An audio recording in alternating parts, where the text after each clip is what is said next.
आरोप लग रहे हैं आपकी पार्टी के नेताओं पर, वह क्यों नहीं सफाई दे रहे हैं? प्रशांत किशोर के सवालों के जवाब से क्यों भाग रहे हैं कौन?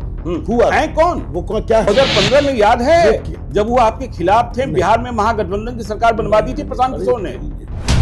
मतलब आप यह मान रहे हैं ना कि वो बीजेपी की बी टीम नहीं है, बीजेपी के दुश्मन हो गए हैं? वो न बीजेपी के हैं न आरजेडी के हैं, वो बिहार के दुश्मन है, बिहारवासी के। संजय खंडेलिया कौन सा कमाल कर देंगे? और आपने अब तक खगड़िया के लिए क्या किया है? खगड़ियावासी जो है वो मेरा परिवार है, और जैसे अपने परिवार की चिंता करते हैं वैसे चिंता करते हुए आगे बढ़ रहे हैं। खगड़िया के लिए नीतीश कुमार की सरकार ने और डबल इंजन की सरकार ने क्या किया कि खगड़िया की जनता को भरोसा करना चाहिए कि नहीं, इस बार भी हम एनडीए के साथ ही रहेंगे?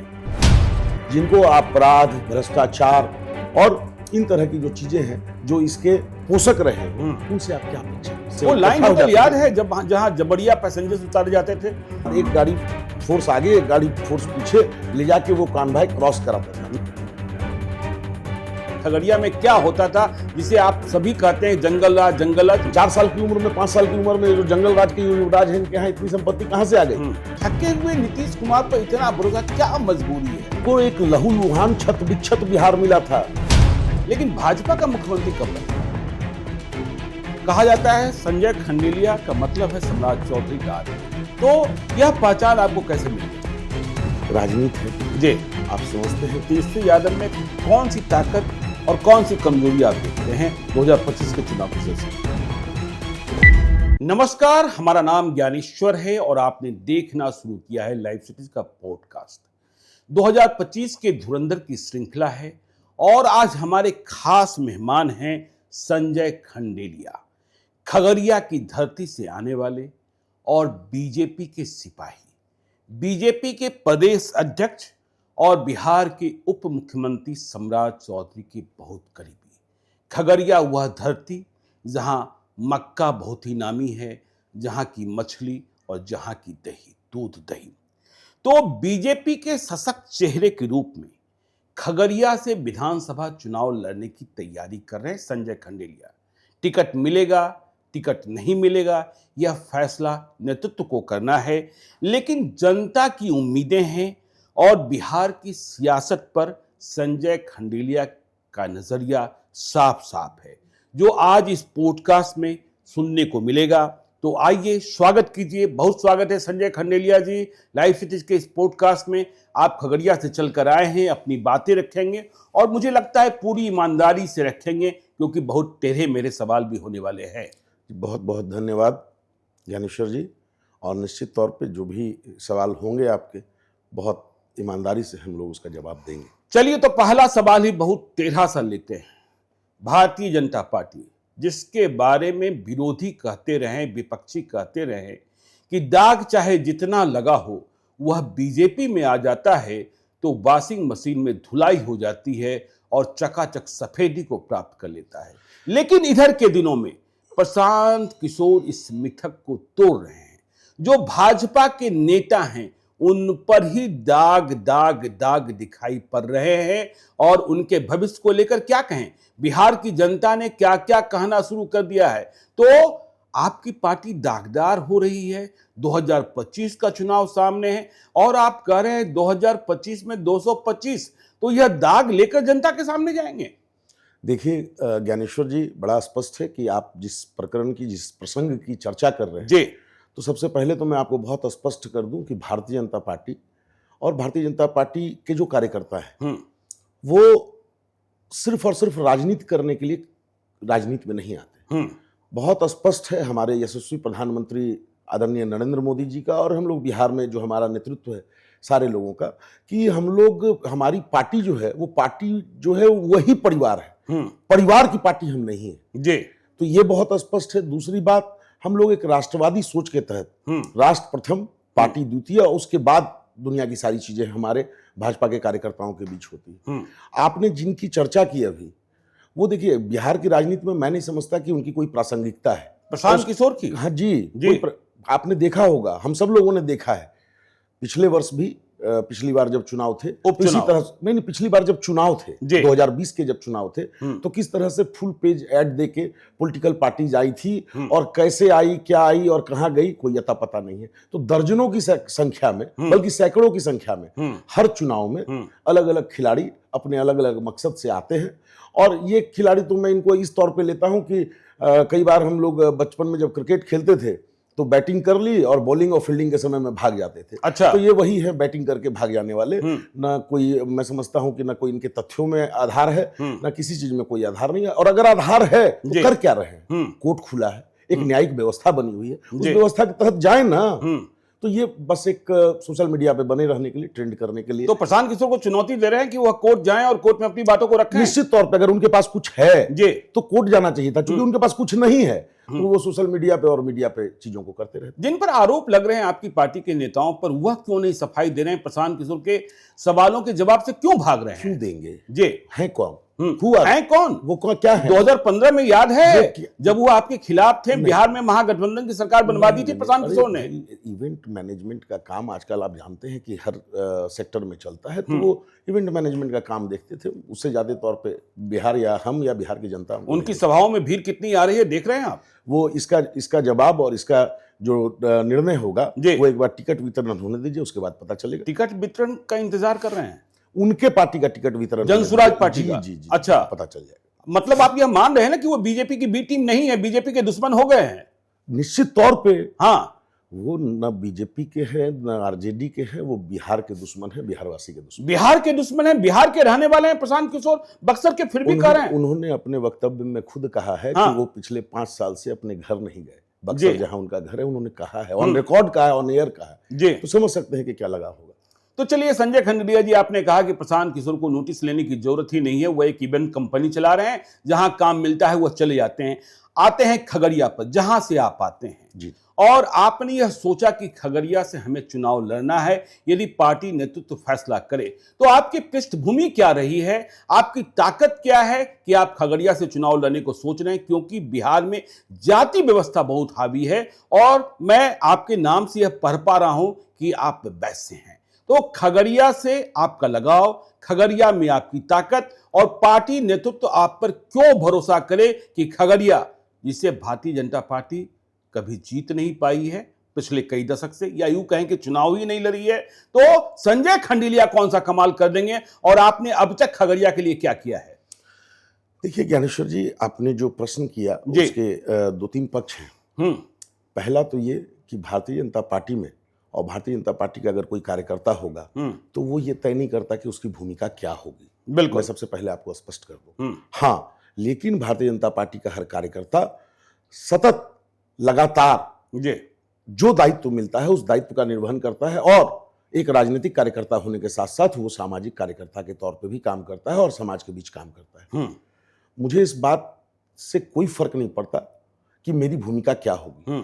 पार्टी जो भूमिका तय करेगी उस भूमिका में अपना सर्वश्रेष्ठ पार्टी को देने का काम करना है। हाँ, ये ध्रुव सत्य है, खगड़िया मेरी जन्मभूमि है। अच्छा। खगड़िया ने मुझे पहचान दी है। आज अगर मैं प्रदेश पार्टी ने मुझे दायित्व दिया प्रदेश उपाध्यक्ष का, मैं क्षेत्रीय प्रभारी हूं पटना जैसे जिलों का, तो ये समझिए कि मेरे जैसे कार्यकर्ता को उन्होंने बहुत बड़ा दायित्व दिया है।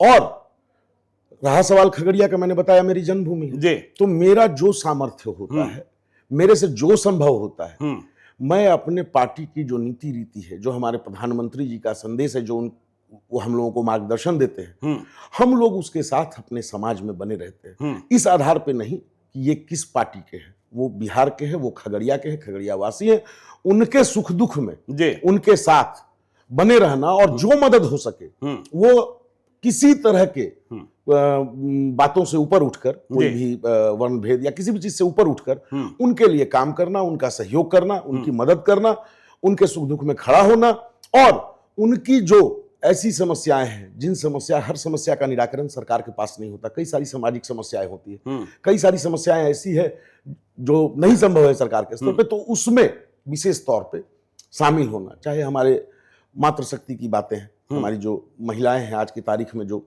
आधी आबादी है, और जिस तरह से मोदी जी के नेतृत्व में, नीतीश कुमार जी के नेतृत्व में उनके लिए लगातार पिछले 20 वर्षों में कार्यक्रम हुए हैं, जो योजनाएं चलाई गई है, जिस तरह से उनका वुमेन एम्पावरमेंट पे काम हुआ है, वो ऐतिहासिक है, वो माइलस्टोन है।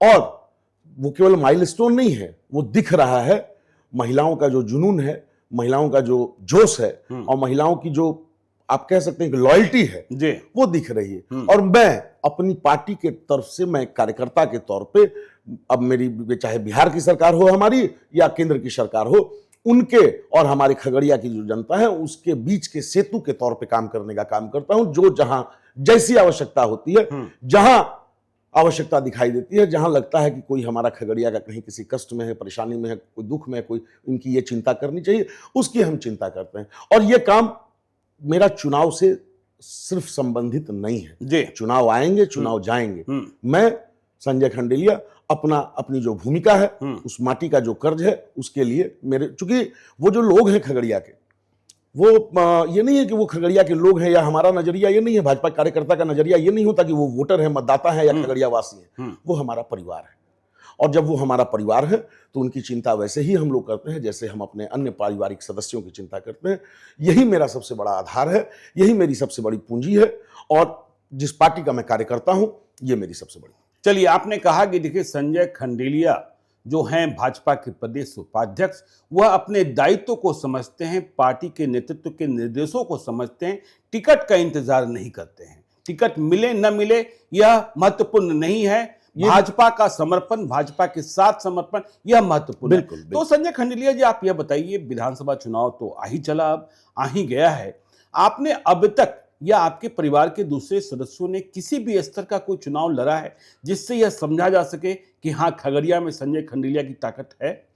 जी बिल्कुल, मेरी माता जी और मेरी पत्नी जी दोनों जो है दो अलग अलग नगर निकाय, दो अलग अलग वार्डों से नगर पार्षद रही हैं, 2 बार रही हैं। और हम लोग बड़ी तैयारी में थे जब 2022 में चुनाव हो रहा था, नगर सभापति का सीधा चुनाव हो रहा था जी। हम लोग बहुत अच्छी स्थिति में थे। आप मीडिया से जुड़े हैं, आपके वहाँ अगर रिपोर्टर्स होंगे तो वो लोग बताएंगे, लेकिन संजोगवश जब आरक्षण रोस्टर आया तो वो सीट एससी रिजर्व हो गई, इस वजह से हम लोग नहीं चुनाव लड़ पाए। और मैंने कहा ना कि चुनाव लड़ना न लड़ना ये कभी विषय नहीं रहा।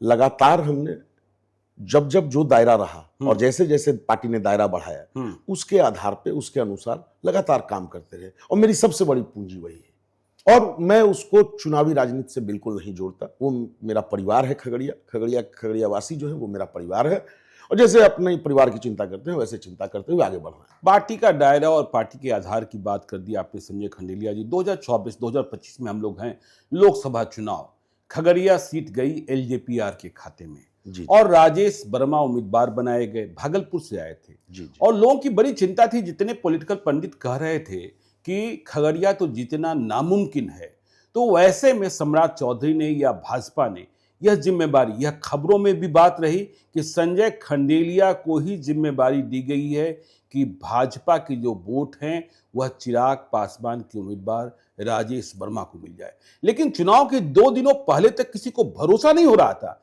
कि यह मत मिल सकता है और राजेश वर्मा जीत सकते हैं। लेकिन आपने कहा कि हम खगड़िया के हैं, खगड़िया के लिए हैं और खगड़िया के साथ हैं। क्या हुआ था, याद है? देखिए, बहुत स्पष्ट तौर पे समझिए, हमारा जो खगड़िया जिला है जी, हमारे भाजपा के जो 2 अभी वरिष्ठ नेता हैं, वो हमारे प्रदेश अध्यक्ष आदरणीय दिलीप जायसवाल जी का गृह जिला है, जन्मस्थली है जी। और वहीं दूसरी ओर हमारे निवर्तमान प्रदेश अध्यक्ष और वर्तमान में बिहार सरकार में भाजपा विधानमंडल दल के नेता और सरकार में उप मुख्यमंत्री आदरणीय सम्राट चौधरी जी का कर्म क्षेत्र रहा है। तो वहां एक मतलब एक अलग और व्यापक प्रभाव है जी। और जो भी पॉलिटिकल पंडित बोल रहे थे, वो मैं नहीं मानता कि अगर किन्हीं की एनालिसिस इतनी कमजोर हो तो मैं उनको पॉलिटिकल पंडित नहीं समझता। हाँ, यही बात सही है कि पार्टी की तरफ से उस समय के जो हमारे तत्कालीन प्रदेश अध्यक्ष थे, उन्होंने मुझे निर्देश दिया कि आप वहां जाके कैंप करो, इसमें कोई 2 मत नहीं है।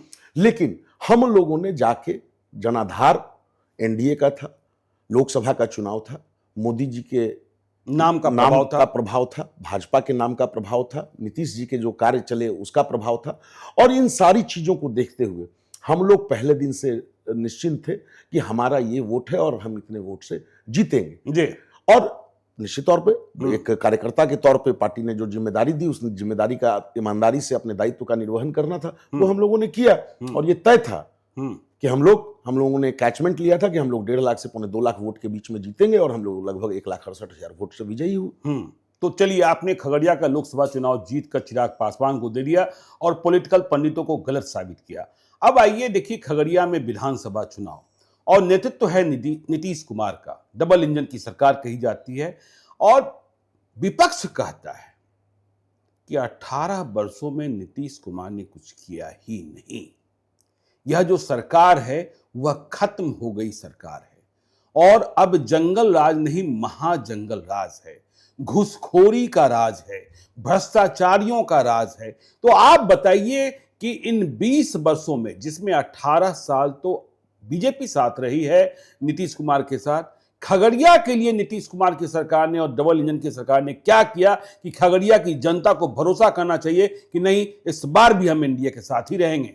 देखिए, जिन लोगों की आप बात कर रहे हैं जी, तो जो विपक्ष में बैठे हैं उनसे आप क्या उम्मीद करते हैं? तेजस्वी यादव हैं, भावी मुख्यमंत्री अपने को बता रहे हैं। हाँ, वो जीवन भर भावी मुख्यमंत्री रहेंगे, ऐसा अच्छा, मेरा मानना है। हाँ।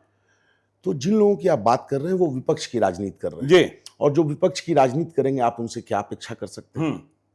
आप उनसे इसके अलावा कोई अपेक्षा नहीं कर सकते। मैं समझता हूँ यही अपनी पार्टी को जस्टिफाई करने के लिए वो सही भी है। वो चूंकि विपक्ष की भूमिका में है, वो एक राजनीतिक दल जो उनको विरासत में मिली है, वो कोई कार्यकर्ताओं की पार्टी तो है नहीं, वो तो विरासत में उन्होंने इनहेरिट की है जी। तो उस पार्टी के जो लोग हैं और जो विपक्ष में हैं, जिनको विकास नहीं पचता, जिनको विकास नहीं दिखता, जिनको विकास शब्द से घृणा है, नफरत है, जिनको अपराध, भ्रष्टाचार और इन तरह की जो चीजें हैं जो इसके पोषक रहे हो, उनसे आप क्या अपेक्षा कर सकते हैं? अच्छा। और रही सवाल खगड़िया की, तो मैं खगड़िया नहीं, जब हम लोग आज राजधानी पटना में बैठे हैं ज्ञानेश्वर जी, हम यहाँ से जब खगड़िया के लिए जाएंगे तो इस जाने के क्रम में ही विकास दिखना शुरू हो जाता है। जब हम चलते हैं यहाँ से खगड़िया के लिए, हम लोग 8 घंटे में खगड़िया से आते थे। 8 घंटा? 8 घंटा लगता था। हम लोगों ने देखा अपने बचपन में। और जब बसें चलती थी तो खगड़िया से 5 किलोमीटर 6 किलोमीटर पर आके बसें रुकी रहती थी और उसके बाद कानभाई लगता था, नहीं तो सारी बसें लूट ली जाती थी। सारी बसें लूट ली जाती जी, और कानभाई लगता था और कानभाई लगने के बाद जब 10 15 20 25 बसें, वो लाइन होटल याद है जहां जबड़िया पैसेंजर्स उतारे जाते थे?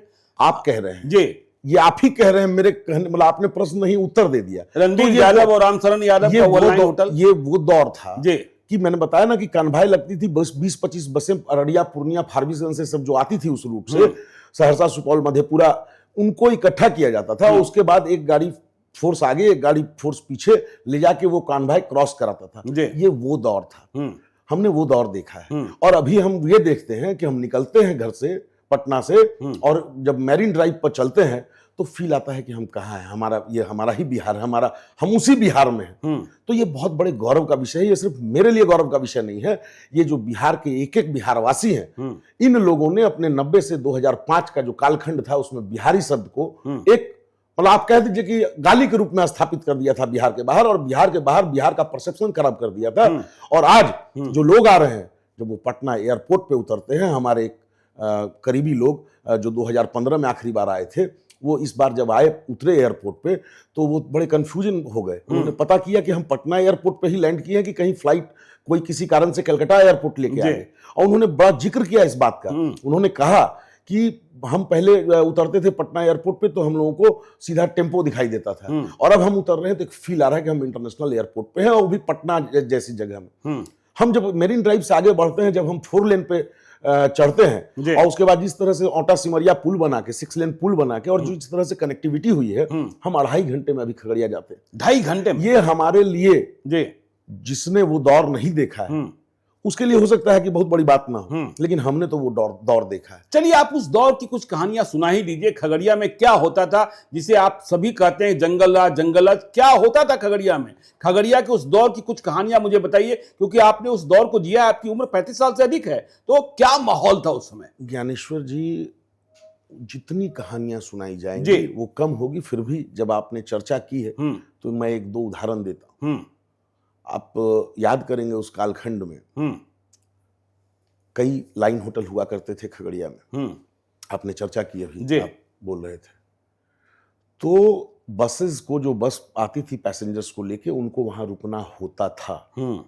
और रुकने के बाद भोजन करे या मत करे, उनको उतनी राशि देनी होती थी मिनिमम। झपटमारी होती थी पैसेंजर्स की। जी, ये वो दौर था जी। शहर में कोई किसी के दुकान पे गया, किसी रेडीमेड व्यवसायी के यहाँ, कपड़ा व्यवसायी के यहाँ, कपड़ा कटवाया, रेडीमेड का सामान लिया, लिख लेना जी, लिख लेना चलता था, लिख लेना। हिम्मत नहीं थी। जो थे व्यवसायी वर्ग वो सहमे रहते थे कि चलो यहीं रहना है, व्यापार यहीं है, कहाँ जाएंगे। बिल्कुल, हमने वो दौर देखा है जब ट्रांसफार्मर एक जल जाया करता था तो 90-100 दिन के बाद चंदा करते थे लोग मोहल्ले के कि अब 3 महीना हो गया, अभी तक नहीं हुआ तो कुछ करना पड़ेगा। और चंदा करके जब भेंट चढ़ाई जाती थी तो उसके बाद एक बार ट्रांसफार्मर जलने का मतलब कि 4 महीने जो है कम से कम मिनिमम हम लोगों को डिबिया, लालटेन और लैंप में गुजारना पड़ता था। जो लोग कुछ सक्षम थे तो इन्वर्टर बैटरी, और शहर में 2-4-5 घर में जनरेटर होता था। हमने वो भी दौर देखा है। जो लालटेन वाले जो आपके जिला में अपहरण तो नहीं होता था ना? अरे बिल्कुल, हमारे जिला नहीं, पूरे बिहार। आप तो क्राइम रिपोर्टर रहे हैं, उस दौर में रहे हैं, तो क्या है, ठीक है, आपकी सीमा है, आपकी मर्यादा है, अब आप खुल के तो नहीं कह सकते, लेकिन आपको सब पता है। कोई ऐसा, मैंने कहा ना, तो कोई ऐसी जघन्य चीजें नहीं है जो उस दौर में पूरे बिहार में होती थी और खगड़िया उससे अछूता नहीं था। तो इस मानसिकता वाले लोग जो हैं, ये जो जंगल राज वाले लोग हैं, उनको मंगल दिखाई नहीं देता। तो अब नहीं दिखाई देता तो मान लीजिए कि अब जिसके आंख में कुछ बीमारी है, कुछ दिक्कत है, उसका इलाज। एक्सप्रेस तब भी रात को खुलती थी और रात को ही खगड़िया पहुंचती थी। क्या खगड़िया स्टेशन पर रात को उतरने के बाद आप अपने घर जा सकते थे? देखिए, खगड़िया स्टेशन वाले तो सोच भी सकते थे, जो बिल्कुल शहर जाने वाले। अच्छा। लेकिन जो खगड़िया स्टेशन उतर के अगल बगल की पंचायतों में जाने वाले थे, वो कल्पना भी नहीं कर सकते थे। और उनके जो नेता थे उस दौर में, तो आप ये समझ लीजिए कि स्टेशन से या बस स्टैंड से जिनको शहर आना होता था और स्टेशन से जिनको बगल के गांव में जाना होता था, उस दौर में जब उनकी घड़ी, कंठी, अटैची, सूटकेस, जो भी कुछ उनके पर्स, पैसे जो भी थोड़े बहुत होते थे, वो छीन लिए जाते थे। बहुत सारे लोग जो जानते थे इस बात को, वो तो इंतजार करते थे रात सुबह होने का। लेकिन कोई जो गलती से अगर चले गए तो उन सब से वो सारी चीजें छीन ली जाती थी।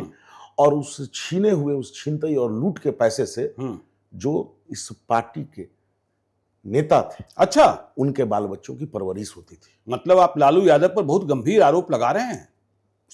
मेरे आरोप लगाने का, भारत की जो संवैधानिक न्यायिक व्यवस्था है, उन्होंने उन पे लगे हुए आरोपों को सिद्ध किया है। तो इसमें मेरे मतलब कोई परवरिश की बात आपने कर दी ना। मैं कह रहा हूं आपको जी, बिल्कुल कह रहा हूं। कहां से आ गया? 4 साल की उम्र में, 5 साल की उम्र में जो जंगल राज के युवराज हैं, इनके यहाँ इतनी संपत्ति कहां से आ गई? चल रहा है ना, तारीख पे तारीख, डेट कोर्ट पे जाके हाजिरी पेशी दे रहे हैं। लेकिन एक कहावत है हम लोगों के यहाँ, भाई चोर बोले जोर से, तो वो जोर से बोल के जो अपनी लाठी पिलावन रैली का ट्रेलर दिखा के, दंभ भर के, इससे क्या होगा? बिहार की जनता है, सब समझती है और सबका माइंडसेट है। कोई भी 2005 के पहले का जो वो लालटेन अंधेरे का जो अंधकारमय, बिहार के भविष्य को अंधकारमय करने वाला जो दौर था, उसकी पुनरावृत्ति बिहार में। लेकिन संजय खंडेलिया जी, आपको याद नहीं है कि खगड़िया के जो बदनाम लोग थे, बदनाम चेहरे थे, बदनाम किरदार थे, उनमें से कई लोग बाद में एनडीए गठबंधन में ही आ गए और उनके ही परिवार के सदस्यों ने चुनाव भी जीता। तो फिर एनडीए वालों ने उन बदनाम लोगों को क्यों अपने साथ रखा? देखिए, एक चीज समझिए, एक हमारे यहाँ की व्यवस्था और एक माइंडसेट है।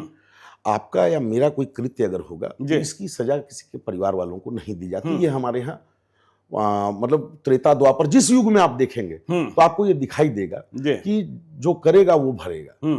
तो आपने देखा कि जिसने जो किया, आप जिनकी ओर इशारा कर रहे हैं, बिल्कुल, तो जिन्होंने जो किया उनको हमारे राज्य में, उस राज्य में तो नहीं हुआ, लेकिन हमारे राज्य में उनको उसकी सजा भुगतनी पड़ी। लेकिन किसी की कोई अगर गलती है तो उसकी सजा उसके सिर्फ इसलिए उसके किसी अन्य को नहीं मिल सकती कि वो उनके परिजन हैं, इसके आधार पे नहीं। बाकी जब आप देखेंगे तो क्राइम, क्रिमिनल अपराध से कोई समझौता नीतीश कुमार जी कर ही नहीं सकते। नीतीश कुमार जी जाने जाते हैं बिहार में सुशासन की सरकार के लिए। घटना व्यक्तिगत रंजिश में चीजों में हो सकती है, लेकिन विषय यह है कि ये देखना बड़ा आवश्यक है कि कार्रवाई कैसी हुई।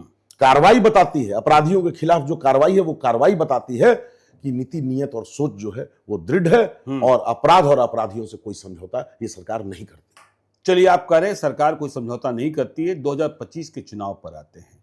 देखिए, आप कह रहे हैं कि भाई 2025 में फिर से एनडीए की सरकार ही बनने जा रही है, लेकिन हम जब देखते हैं भाजपा को, तो भाजपा के भीतर मुख्यमंत्री का कोई चेहरा दिखता नहीं है या दिखाने की कोशिश नहीं की जाती, और फिर थके हुए नीतीश कुमार पर ही दांव लगाना पड़ता है। तो बैसाखी तो नीतीश कुमार ही हैं। नीतीश कुमार के बिना भाजपा का कोई रास्ता और मंजिल जो है वह बहुत दूर है। तो थके हुए नीतीश कुमार पर इतना भरोसा, क्या मजबूरी है? नहीं नहीं नहीं, मुझे इस बात पे आपत्ति है। जी। नीतीश कुमार जी बिल्कुल नहीं थके हुए। क्या क्या बोल देते हैं, सब हम ही न किए हैं जी। ना ना ना, तो अरे तो उनको एक लहूलुहान छत विक्षत बिहार मिला था, जिसकी पंखुड़ी पंखुड़ी नोच ली गई थी, वैसा चमन उनको मिला था जी। और उन्होंने इस बात के लिए मुझे नहीं, बिहार के लोग, एक आने वाली जनरेशन जो हमारी आने वाली पीढ़ी है, उसको भी मालूम होना चाहिए कि किस हालत में 2005 में बिहार नीतीश कुमार जी के नेतृत्व में एनडीए को मिला था, और कैसे उन्होंने एक एक पत्ता, एक एक मतलब फूल, एक एक गमला सजाया है और सजा के इस बिहार के नवनिर्माण की परिकल्पना की। और वो जो कुशासन की सरकार थी, वो जो भ्रष्टाचार अपराध के नाम से बिहार जाना जाता था, उसको उसमें से निकाल के आज पटरी पर लाए हैं कि आज हम उस जगह पे पहुंचे हैं। आज बिहार वहां पहुंचा है कि अब हम आगे बिहार को ले जाने के लिए हम लोग औद्योगिकीकरण की बात कर रहे हैं, और उस पर काम शुरू सरकार ने किया है। ये एक ऐसा विषय है जो विषय मैं समझता हूं कि आने वाले समय में लोग अपने बच्चों को बताएंगे आगे कि हमने, जो हम लोगों के एज ग्रुप के होंगे और हमसे बड़े होंगे, वो सब लोग अपने अपने बच्चों को, अपने जो इष्ट मित्र होंगे, शुभचिंतक होंगे, उनको बताएंगे कि ये बिहार, हमने ये काला दौर देखा था बिहार का, और ये जो बिहार, स्वर्णिम बिहार जो है अभी वर्तमान में, इस बगिया को सजाने का काम किसने किया, इस बिहार को सुदृढ़ करने का, स्थापित करने का काम किसने किया, तो इतिहास के पन्नों में आदरणीय नीतीश कुमार जी का नाम लिखा जाए। आदरणीय नीतीश कुमार का नाम लिखा जाएगा, लेकिन भाजपा का मुख्यमंत्री कब बनेगा?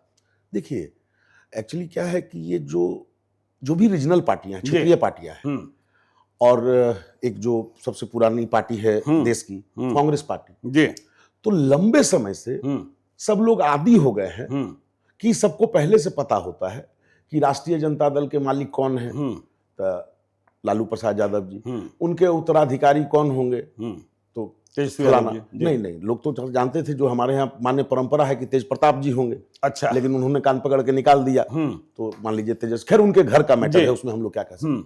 तो ये तय है। अभी एक क्वेश्चन अगर आए कि राजद के राष्ट्रीय अध्यक्ष फलाने ईस्वी में कौन थे, तो लालू प्रसाद यादव। अभी कौन है, तो लालू प्रसाद यादव। अगले बार कौन होंगे, तो लालू प्रसाद यादव। उनके बाद कौन होगा, तो तेजस्वी प्रसाद यादव। तय है क्वेश्चन, कोई पढ़ाई करने की जरूरत नहीं। कांग्रेस पार्टी राष्ट्रीय अध्यक्ष मल्लिकार्जुन खड़गे क्या है? मल्लिकार्जुन खड़गे हैं। क्या है? Rubber stamp. रबर स्टाम्प, बिल्कुल। अच्छा, जैसे जेपी नड्डा? बिल्कुल नहीं, जेपी नड्डा नहीं है हमारे यहाँ तो कोई नहीं कह सकता। फैसला तो लेते हैं अमित शाह और नरेंद्र मोदी। बिल्कुल नहीं, हमारे यहाँ तो ये कह ही नहीं सकते। आप क्वेश्चन आउट ही नहीं कर सकते। अभी हमारे यहाँ अगले राष्ट्रीय अध्यक्ष कौन होंगे जी, 5 दिन 10 दिन 20 दिन खोज ही नहीं पा रहे हैं। नहीं, यही तो विषय है, यही अंतर है, पार्टी विथ डिफरेंस, कि हमारे यहाँ का कोई बूथ अध्यक्ष कल जिला अध्यक्ष हो सकता है, परसों प्रदेश अध्यक्ष हो सकता है, और तरसों राष्ट्रीय अध्यक्ष हो सकता है। वो किसी स्टेट का मुख्यमंत्री हो सकता है। तो इससे क्यों आपत्ति है? हमारे कार्यकर्ता अगर जाएंगे ऊपर, इसमें आपत्ति क्यों है? क्यों तय हो जाना चाहिए? रानी के पेट से राजा पैदा नहीं होगा ज्ञानेश्वर जी।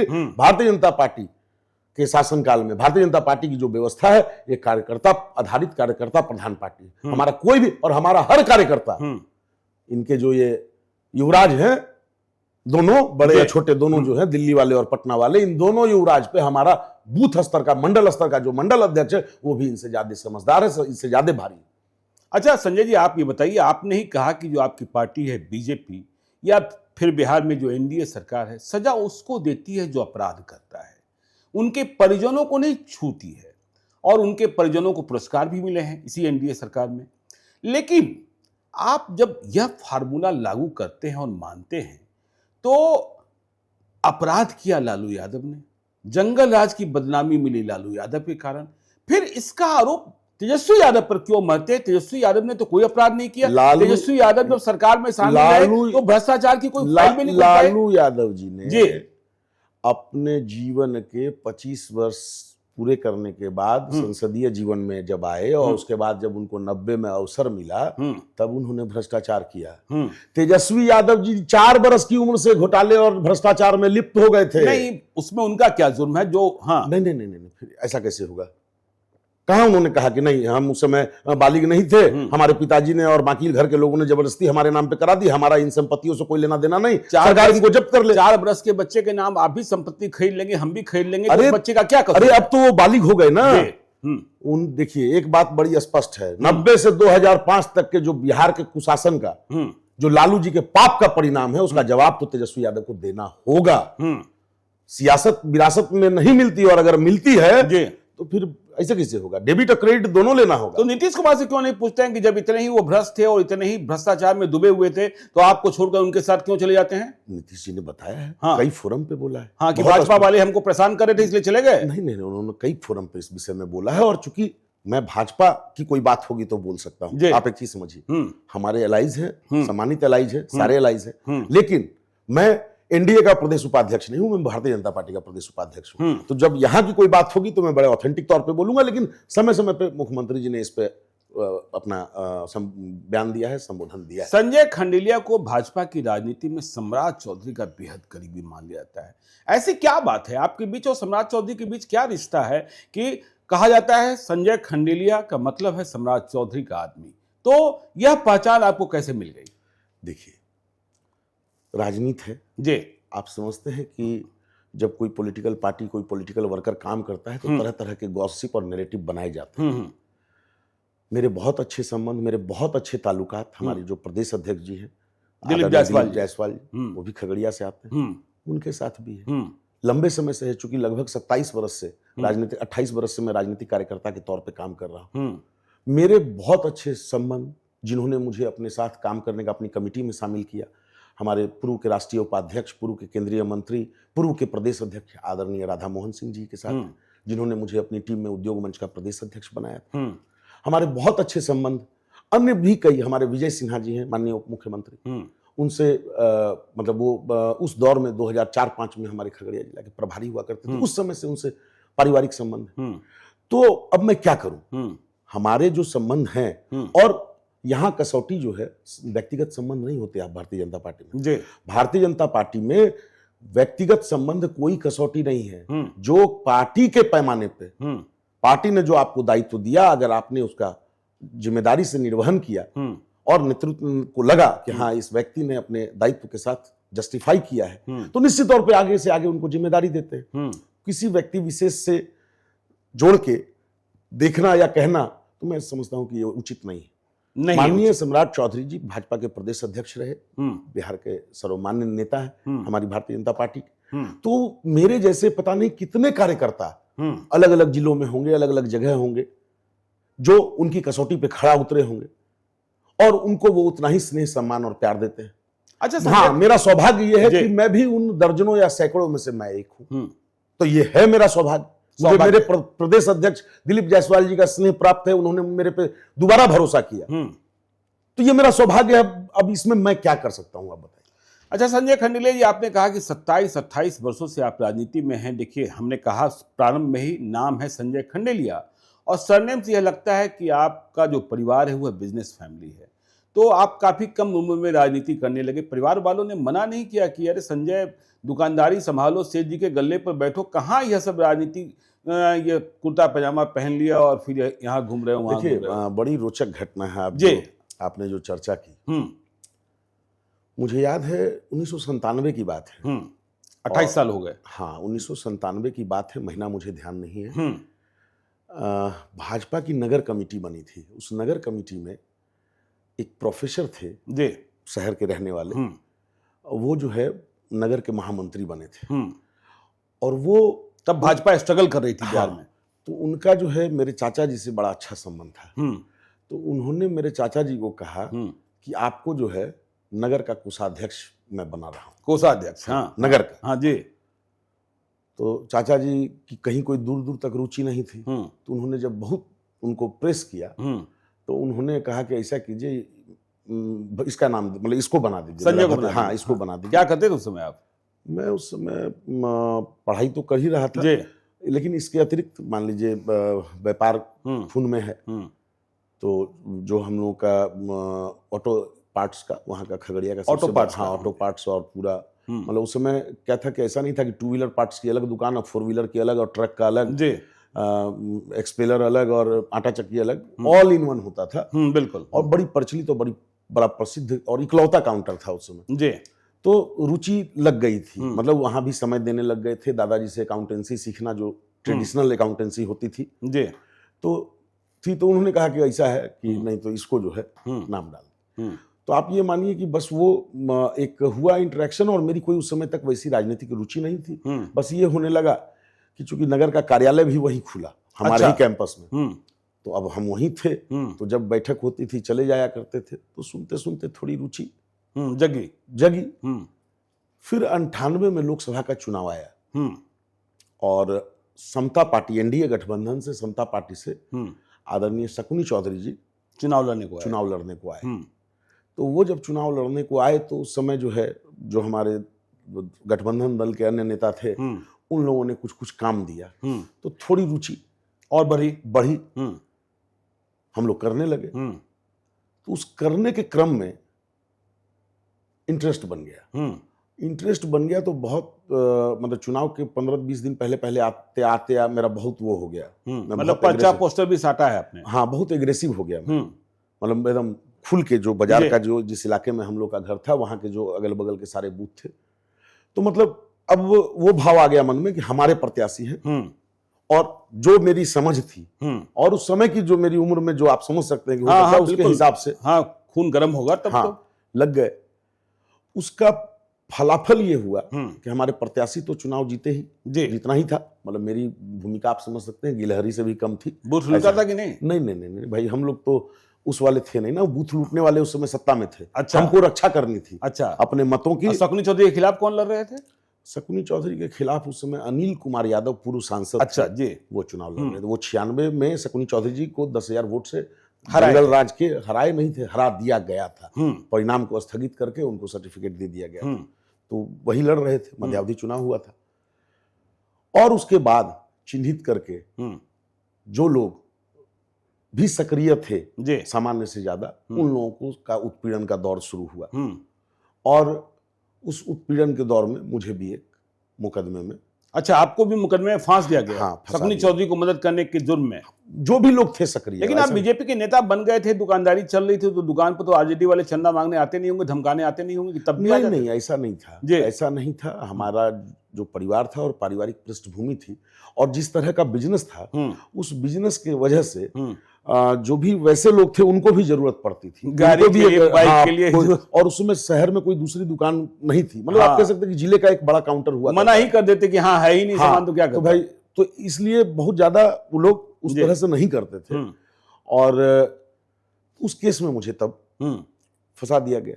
लेकिन मैं याद करता हूं उस दौर को, जिस तरह से आदरणीय शकुनी चौधरी जी ने और तात्कालीन जो पुलिस अधीक्षक थे, उन्होंने जब विषय को समझा कि एक व्यवसायी परिवार के लड़के को भयादोहन के लिए, एक्सटॉर्शन करने के लिए, ब्लैकमेल करने के लिए, और चूंकि चुनाव में इसने भूमिका कुछ अदा की, इसकी सजा के लिए इसको ऐसा किया गया है। मैं बड़ा आभारी हूँ उनका, जो समय तत्कालीन पुलिस अधीक्षक थे, और शकुनी चौधरी जी, जिन्होंने स्पष्ट कहा कि नहीं, ऐसा नहीं चलेगा।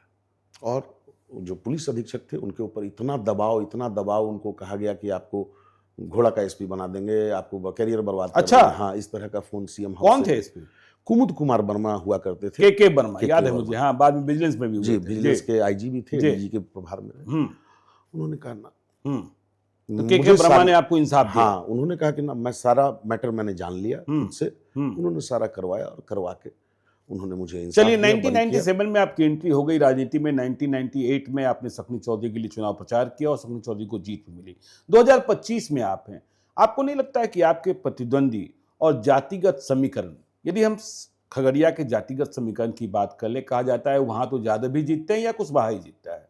नहीं, ऐसा बिल्कुल नहीं है। अच्छा, मैं आपको बता दूं, भाजपा ने 1995 में वो चुनाव लड़ा था। हाँ, मैंने कहा ना, पिछले 30 वर्षों से चुनाव। और चुनाव जब लड़ा था, तो हमारे वैश्य प्रत्याशी ने ही उस समय के जो निर्दलीय विधायक थे सिटिंग, उनको हराने का काम किया था। अच्छा, भाजपा के विधायक, भाजपा के उम्मीदवार ने? जी जी। हाँ हाँ। 2000 में बहुत थोड़े से मतों से भाजपा वहां चुनाव हारी थी। 2005 में भी बहुत थोड़े से मतों से चुनाव हारी थी। तो वो परंपरागत सीट है भाजपा की, भाजपा के माइंडसेट वाले लोगों की सीट है। भाजपा के माइंडसेट वाले लोगों की, एनडीए के माइंडसेट वाले लोगों की। मतलब खगड़िया भाजपा को बुला रहा है। देखिए, क्योंकि हमने इस बात से इनकार नहीं करूंगा। हाँ, हमने पिछले चुनाव में भी देखा छत्रपति यादव बनाम पूनम यादव। अब जी, हमारे जो कार्यकर्ता हैं, पूरे जिले भर के जो कार्यकर्ता हैं, उनकी ये भावना रहती है, वो चाहते हैं कि हम चूंकि लोकसभा गठबंधन की राजनीति है, गठबंधन की राजनीति में कुछ अपनी मजबूरियां भी होती है, तो वो लेके चलने के क्रम में ऐसा है कि वहां पे हम लोग संजोग से कोई चारों विधानसभा में कोई सीट नहीं लड़ते, और लोकसभा भी कमल फूल निशान पे भाजपा का प्रत्याशी नहीं लड़ता। लेकिन ये सारी बातें उसी दिन तक होती है जिस दिन तक प्रत्याशी का निर्णय घोषणा नहीं होता। जैसे ही घोषणा होती है, ये ठीक है, ये पीड़ा है, ये कसक रहती है कि हमारा भी एक दो प्रत्याशी हो, बिल्कुल, तो वो होती है, लेकिन इसका कोई प्रभाव चुनाव पे नहीं पड़ता। सारे कार्यकर्ता भाजपा के हों, जिस दल के हों, पूरे मनोयोग से चुनाव में लग जाते हैं। टिकट जिसे मिल जाए, सिंबल मिल जाए, मतलब उनके साथ सारे। बिल्कुल, बिल्कुल, बिल्कुल। सिंबल ही जो है, फूल निशान जो है। ऐसे ही इस बार भी जो है, पुनः जब चुनाव आता है तो कार्यकर्ताओं की एक हसरत होती है, और उन कार्यकर्ताओं की आवाज बनकर उनकी जो बात है, उस बात को अपने नेतृत्व तक पहुंचाने की जिम्मेदारी, उनका प्रतिनिधि के तौर पे कह लीजिए, उनकी आवाज के जैसे आप समझना चाहें, वो हमारा काम है, वो हम लोग बखूबी करते हैं। वो उस काम को हमने अपने प्रदेश नेतृत्व को जो भावना थी बता दी। जो प्रदेश नेतृत्व, केंद्रीय नेतृत्व का निर्णय होगा, वही भाजपा कार्यकर्ताओं के लिए सर्वोपरि है। सर्वोपरि। आपको नहीं लगता कि देखिए, महागठबंधन 2020 में थोड़ा कमजोर था, लेकिन इस बार मुकेश सहनी भी साथ में है, और मुकेश सहनी की दिलचस्पी खगड़िया में रहती है। 2019 में चुनाव भी लड़े, 2020 में भी विधानसभा लड़ा, सिमरी बख्तियारपुर से हार गए, लेकिन मल्ला भोट। तो महागठबंधन की ताकत बढ़ी हुई है, माले भी साथ में है, लेफ्ट पार्टियां भी हैं। देखिए, मुकेश सहनी जी ने इतने राजनीतिक प्रयोग किए, इतने ना पॉलिटिकल उन्होंने प्रयोग किए कि उनका प्रभाव मैं नहीं समझता कि उनके समाज पे रह गया है। और नहीं रह गया ना। अच्छा, स्पष्ट उदाहरण, खगड़िया लोकसभा चुनाव लड़ने गए थे, अगर उनको सारा वोट आ जाता, कैसे हार सकते थे वो? आप बताइए ना। 2.5 लाख वोट, 2,40,000 के करीब वोट जो है, उससे पहले राजद के प्रत्याशी को आया था। जब ये आए, अगर उन्होंने अपने समाज के वोट को ये पकड़ लेते, विश्वास हासिल कर लेते, इनको 3.5 लाख से ऊपर वोट मिलना चाहिए था। ये तो 2,68,70,000 पे डिफ्यूज कर गए। तो मुकेश सहनी को लेने के लिए तो आज भी एनडीए परेशान रहती है। आ जाए तो संपूर्ण अति पिछड़ा वोट जो है वह गोल बंद हो जाएगा। ऐसा है कि देखिए, जैसे ही वो धारा के विपरीत जाते हैं, तो उनके वोटर उनके साथ इंक्लाइन नहीं रहते। वो इधर आते हैं तो उनको लाभ मिलता है, उनके वोटर इंक्लाइन रहते हैं।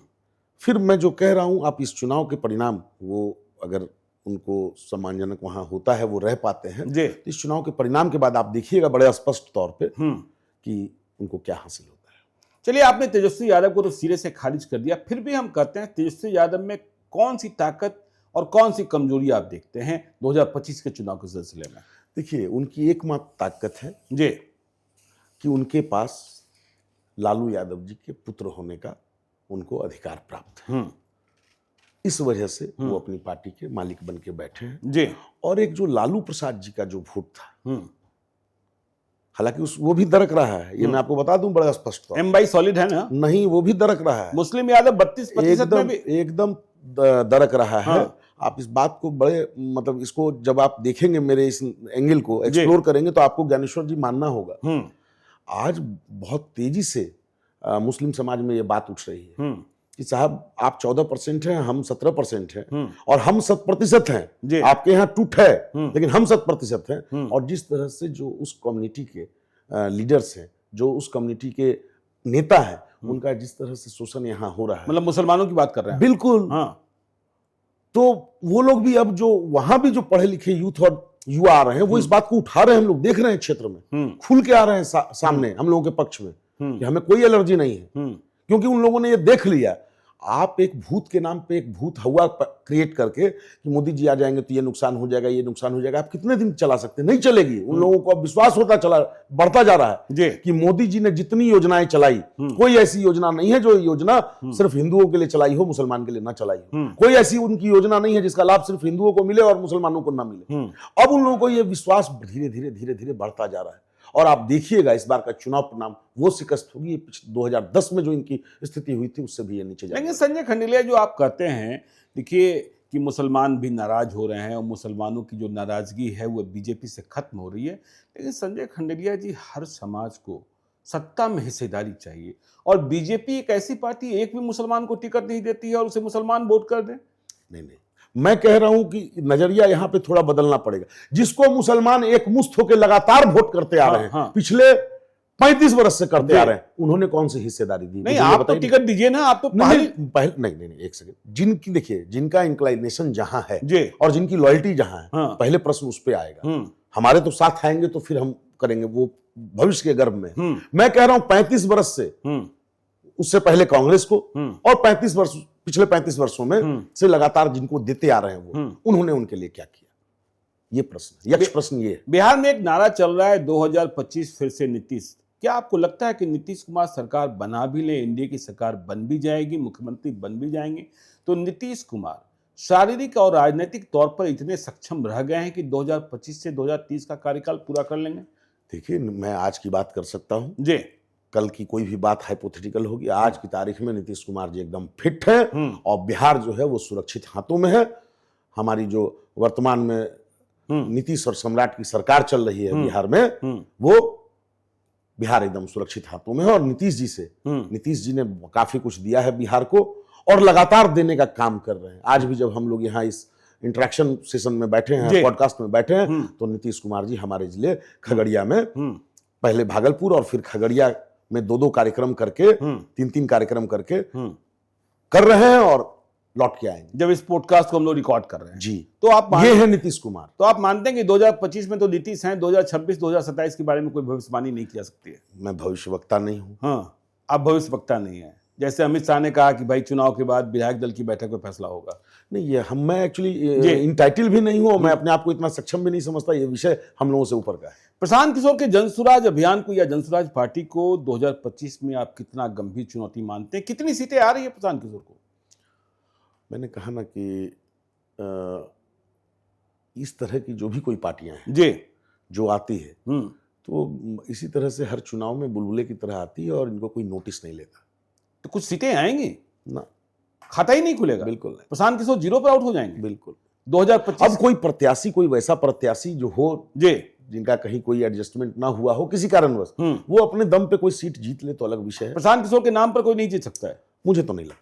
आपको खगड़िया में क्या लग रहा है कि प्रशांत किशोर के नाम पर खगड़िया विधानसभा में क्षेत्र में चाहे जो भी उम्मीदवार हो, प्रशांत किशोर की पार्टी जो कोई उम्मीदवार होगा, वो उम्मीदवार जो वोट ले, तो आपको क्या लगता है कि 2025 के चुनाव में जैसा आप कह रहे हैं कि प्रशांत किशोर हार जाएंगे, प्रशांत किशोर का खाता नहीं खुलेगा, इसके बाद वो बिहार में रहेंगे कि बिहार छोड़कर चल देंगे? देखिए, अब ये तो जो हमारा देश है, इसमें जो संवैधानिक व्यवस्था है, उसमें हम लोग तय नहीं कर सकते। वैसे पॉलिटिकल टूरिज्म वो करते रहे हैं लगातार, आपने देखा है पिछले वर्षों में, तो उसमें कहीं फिर से भाजपा को ही कहीं जिताने चले जाएं। पॉलिटिकल टूरिज्म करते रहते हैं, तो ये वो तय करेंगे कि क्या करना है, ये हम कैसे तय कर सकते। तो चलिए संजय खंडेलिया जी, अब चलते हैं रैपिड फायर सेशन में और कुछ मजेदार सवाल आपसे लेते हैं जिसके संक्षिप्त जवाब आपको देने होंगे। संजय खंडेलिया जी, खगड़िया की पहचान मक्का, मछली, दूध, दही, इसमें सबसे ज्यादा क्या? चारों, लेकिन विशेष तौर पे जी, जो मक्का है हमारा, वो मक्के का इतना बड़ा हब है खगड़िया जी कि एशिया महादेश में सबसे बड़ी डिस्पैच मक्के की जो है, चाहे ट्रेन के माध्यम से या बाई रोड, हमारे यहाँ से होती है। पाकिस्तान तक जाता है। बिल्कुल, बांग्लादेश, जहां जहां भी है, तो वो बहुत बड़ा विषय है। लेकिन मक्का किसान बड़े परेशान रहते हैं कि उन्हें उचित मूल्य नहीं मिलता। नहीं, ऐसा नहीं है। हमारे इलाके के जो किसान हैं, वो मक्का की खेती में जो लगे हैं, वो बड़ी समृद्ध है। और आप जब देखेंगे, उनसे मिलेंगे, हाँ ठीक है, हमेशा सिस्टम में कुछ ना कुछ बिचौलिए टाइप के लोग, लेकिन अब क्या है कि अब जो खरीदार थे, ओरिजिनल जो बायर थे, उन लोगों ने अपना ऑफिस गोडाउन वहां खोल लिया है और वे सीधा क्रय करते हैं। और अब जब हम लोग अब औद्योगिकरण की तरफ जा रहे हैं तो हमारा बड़ा एजेंडा है कि खगड़िया में भी मक्के पे आधारित दूध, चूंकि हमारे यहाँ प्रचुर है, तो दूध पे आधारित इंडस्ट्री हो, इंडस्ट्रियल एरिया हो। और इस पे हम लोगों ने आग्रह किया है और जिस तरीके से लगातार पिछले 6-8 महीने से जिस अग्रेसिव वे में हमारा मुख्यमंत्री और उप मुख्यमंत्री जी के नेतृत्व में उद्योग विभाग जिस तरह से कार्रवाई कर रहा है, तो मुझे पता है कि, और मुझे स्पष्ट दिख रहा है कि 25 से 30 में बड़ा क्रांतिकारी जो है आप देखेंगे बदलाव आएगा इंडस्ट्रियल सेक्टर। संजय खंडेलिया जब चुनाव लड़ने की तैयारी कर रहे हैं या भाजपा के कार्यकर्ता के रूप में आप जाते हैं, भाजपा के प्रदेश उपाध्यक्ष के रूप में जनता के बीच जाते हैं, तो कौन सा कॉमन डायलॉग सबसे ज्यादा सुनते हैं? नेताजी कुछ ना हो लो, मतलब आपकी भाषा में। नहीं, देखिए हम लोगों ने महसूस किया कि जो हमारी आधी आबादी है महिला, वो सिर्फ और सिर्फ मोदी जी और नीतीश जी का नाम ले रही है। मोदी जी और नीतीश जी का, सिर्फ और सिर्फ मोदी जी और नीतीश जी का नाम ले रही है। एक शब्द सुनने तैयार नहीं है। अगर पता चल जाए कि आप उस दल से नहीं हो तो पता नहीं क्या क्या बोल बैठे। चलिए, तो फोन पर ज्यादा बात परिवार से होती है या कार्यकर्ताओं से? कार्यकर्ता ही परिवार है। खगड़िया की पसंदीदा डिश क्या खाना पसंद करते हैं खगड़िया में?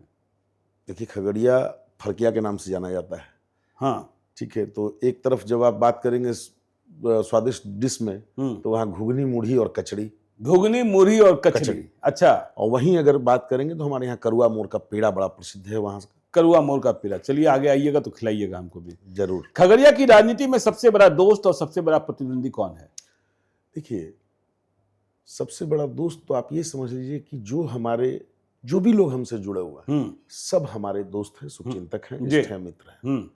और प्रतिद्वंदी की बात करते हैं तो मैं समझता हूं कि मेरा खुद का किया हुआ काम और मेरा जो अपना प्रदर्शन है, मैं उसी को अपना सबसे बड़ा प्रतिद्वंदी समझता हूं और उसके आधार पर आगे का काम करता हूं।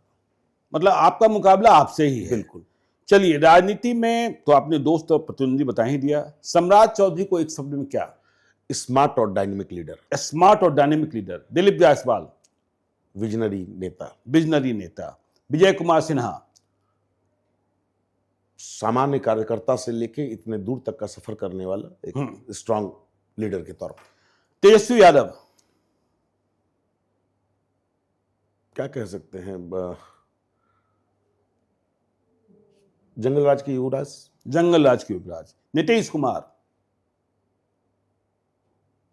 विकास पुरुष। विकास पुरुष। प्रशांत किशोर? कुछ कहने लायक नहीं। कहने ही लायक नहीं है। अच्छा। चिराग पासवान? Youth, young. उपेंद्र कुशवाहा? गंभीर नेता हमारे। विधानसभा कैंटीन तो आज भी आप जाते होंगे और विधानसभा कैंटीन में बहुत कुछ मिलता है, गाजा, लड्डू। क्या सबसे फेवरेट डिश है आपकी? वहाँ जो चॉप बनता है, आलू चॉप। आलू चॉप जी। चलिए, भाषण में सबसे ज्यादा इस्तेमाल होने वाला शब्द बिहार में क्या है? विकास या संघर्ष? विकास। विकास। किससे ज्यादा डर लगता है, विरोधियों से या पत्नी के सवालों से? निश्चित तौर पर धर्मपत्नी के धर्मपत्नी के सवालों से। जनता की सबसे मजेदार डिमांड क्या मिली खगड़िया में?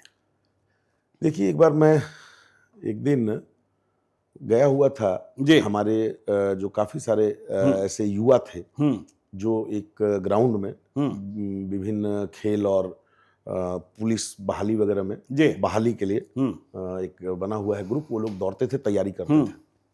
तो उन लोगों ने हाई जंप वगैरह की प्रैक्टिस करने के लिए, लॉन्ग जंप की प्रैक्टिस करने के लिए कुछ कुछ रिक्वायरमेंट थी जो हम लोगों ने पूरा किया था, उनको उपलब्ध कराया था ताकि वो लोग बढ़ सके। एक यूथ फाउंडेशन हमारी संस्था है जिसके माध्यम से हम ये सारे काम करते हैं। हाँ, युवा खेल खिलाड़ी और महिलाओं के लिए इन 4 सेक्टर पे हम लोगों का मेजर फोकस है। एम्बुलेंस सेवा चलाना, निःशुल्क ऑक्सीजन सेवा देना, ये सारी चीजें करते रहते हैं। मेडिकल हेल्थ कैंप लगाना। तो वहां जब वो सब कुछ हो गया तो एक युवा जो थे खिलाड़ी, उनसे एक सीनियर थे वहां। तो मैंने कहा कि आप भाई साहब खुश है ना, ये लोग अब बिल्कुल और आगे बढ़ेंगे, करेंगे। तो कहा कि और तो सब ठीक है, एगो परेशानी को और जो है आप और तो सब ठीक है, एगो परेशानी। हाँ, बताइए। हाँ, कल के हमारे यहाँ जो है ना लड़का लोग का उम्र बढ़ रहा है, लड़की वाला नहीं आ रहा है, लोग का शादी नहीं हो रहा ये संकट है, सामाजिक संकट है। तो ये एक बात के लिए हम लोग बहुत हंसे और हमने कहा नहीं, आप लोग तैयारी कीजिए, आप लोग जिस मिशन में लगे हैं जैसे ही कोई स्थान मुकाम प्राप्त कर लेंगे तो अपने आप। व्हाट्सएप पर आपके कितने ग्रुप है संजय खंडेलिया जी? 10, 50 या इससे भी ज्यादा? 50 से ज्यादा। 50 से ज्यादा। अगर राजनीति में न होते संजय खंडेलिया तो क्या करते? मुझे लगता है कि जो स्वभाव है बिजनेस, तो मैं बिजनेस तो आज भी करते हैं जी, क्योंकि राजनीति मेरा पेशा नहीं है। आज भी बिजनेस करते हैं। तो जो बिजनेस व्यापार करना है अपने परिवार के लिए, अपनी जीविका के लिए और चीजों को करने के लिए, जी, तो वो तो करना ही होगा। राजनीति कभी पेशा नहीं हो सकता। बिल्कुल। कुछ पेशेवर लोग राजनीति में आ गए हैं, ये एक अलग विषय है, लेकिन राजनीति कभी पेशा नहीं हो सकता। ये समाज सेवा का माध्यम है और जो मेरा माइंडसेट रहा, तो मैं अगर राजनीति में नहीं होता तो भी मैं किसी न किसी रूप में जो समाज सेवा के काम है, पीड़ित मानवता की सेवा, मैं किसी न किसी रूप में कर रहा होता। आपकी फेवरेट फिल्म राजनीति पर बनी या कॉमेडी वाली? राजनीति पे, सरकार राज, इस तरह की जो सरकार। हाँ, खगड़िया की जनता को एक लाइन में कैसे परिभाषित करेंगे? देखिए, खगड़िया की जो जनता है वो बड़ी श्रमजीवी, बड़ी परिश्रमी, बहुत संयमित जी, और मतलब ट्रस्ट करने वाली, आप पे विश्वास करने वाली, उस तरह की जनता है और वो बड़ी महान जनता है। चलिए, आखिरी सवाल, प्रधानमंत्री मोदी से 1 to 1, प्रधानमंत्री मोदी आपको 2 मिनट का समय दे दें, एक पर्सनल सवाल पूछना हो तो संजय खंडेलिया क्या पूछेंगे? अगर मुझे जी प्रधानमंत्री जी से कभी 1 to 1 समय मिलने का ये मौका, ये जीवन में अगर अवसर तो रहता है आपको एयरपोर्ट पर, लेकिन वो अलग है। और 1 to 1 आपने कहा, 1 to 1 अगर अवसर मिला तो मैं एक प्रश्न पूछने में उस समय को जाया नहीं करूंगा। मैं तो उस महामानव से यही पूछूंगा कि आप जो इतना कर रहे हैं देश के लिए, ये शक्ति, ये ऊर्जा, ये भाव, कुछ 2 मिनट में उनका मार्गदर्शन अगर मिल गया तो जीवन धन्य और सफल हो जाएगा। तो चलिए, जीवन धन्य और सफल हो जाएगा यदि संजय खंडेलिया को पर्सनल सवाल पूछने का मौका मिल जाए मोदी से और मोदी अपना मंत्र बता दें। तो ये थे संजय खंडेलिया, बिहार भाजपा के प्रदेश उपाध्यक्ष, खगड़िया से आते हैं, जहां की दही बहुत अच्छी है, जहां की मछली अच्छी है और जहां का मक्का पूछिए ही मत। तो संजय खंडेलिया जी के राजनीतिक और व्यक्तिगत जीवन के लिए भी हमारी मंगल कामनाएं हैं। सफलता प्राप्त करें, हमारी इनकी मुलाकात आगे भी होती रहेगी। तो यह पॉडकास्ट कैसा लगा आप जरूर बताइएगा कमेंट बॉक्स में, और देखते रहिए लाइव सिटीज को। यदि अब तक आपने हमारे यूट्यूब चैनल लाइव सिटीज को सब्सक्राइब नहीं किया है तो जरूर कर लीजिएगा, और यदि इस वीडियो को आप फेसबुक पेज के माध्यम से पेज को लाइक कीजिएगा, हैंडल एक्स पर भी हमें फॉलो कीजिए। धन्यवाद।